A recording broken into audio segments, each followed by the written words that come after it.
كان لازم يحصل كده مع النادي الاهلي، وكان لازم نخسر بالاداء المهين ده، لان ياما اتكلمنا وياما قلنا ووجهنا وشاورنا على الاخطاء اللي موجوده في الميركاتو الصيف اللي فات، وقلنا موضوع الباك اليمين والباك الشمال، قلنا موضوع بديل وسام ابو علي، قلنا ان ما ينفعش خوزيه ريبيرو يكون موجود على راس الجهاز الفني في فريق سكواد وقوي ومليان بالنجوم بالشكل دوت، ولا حد سمع حاجه، واللي في دماغهم عملوه، وجابوا مدير فني سيفيه صفر عشان في الاخر يبقى نتيجته مع الاهلي صفر، والاهلي يكون في منتصف جدول ترتيب الدوري. انت متخيل؟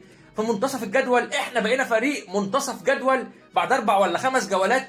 الموضوع بقى كارثي، اداء ولا اسوأ، مفيش رجوله، كل اللعيبه مش في مستواها، مدرب تعبان سواء من التشكيل او حتى من التغييرات. في مدير فني ينزل احمد نبيل كوكا ويخرج كريم فؤاد، وبعد ما ينزل بدقيقه يغطي بشكل غلط ووليد الكارت يحرز الهدف الثاني. ده مدير فني حرفيا مش موجود. محمد هاني اللي عمل كوارث النهارده، واتكلمنا وقلنا كريم فؤاد يلعب باك يمين ومحمد هاني يريح ومصطفى العش يكون باك شمال. حد سمع؟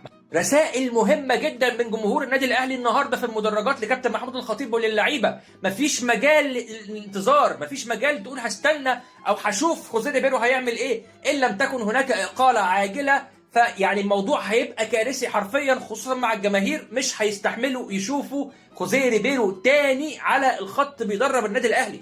علينا ننقذ ما يمكن انقاذه من الدوري المصري. المهمه هتكون صعبه على المدير الفني اللي هيجي سواء عماد النحاس او غيره. لازم نلحق من دلوقتي قبل ما النقط تزيد ونقعد ننقط بشكل كبير، ووقتها الموضوع هيبقى انتهى، سواء في الدوري المصري او حتى كمان في دوري ابطال افريقيا اللي لسه ما بدأش. والحمد لله ان البوادر والبشاير بانت من دلوقتي. اما المحترفين فلازم غربله المحترفين حرفيا. انت عندك 4 محترفين ما لهمش لازمه في الفريق من الاخر. عندك اشرف داري، جرادي شار، عندك اشرف بن شرقي، وعندك اليو ديانج. ال4 محترفين دول حرفيا ما لهمش لازمه. جرادي شار بيقعد احتياطي او بينزل ما بيعملش حاجه. اليو ديانج بيطفشك وعايز يمشي وبيلعب لعبه تطفيش وضيع كوره النهارده ما تضيعش. اشرف داري بيتصاب اكتر ما بيتنفس.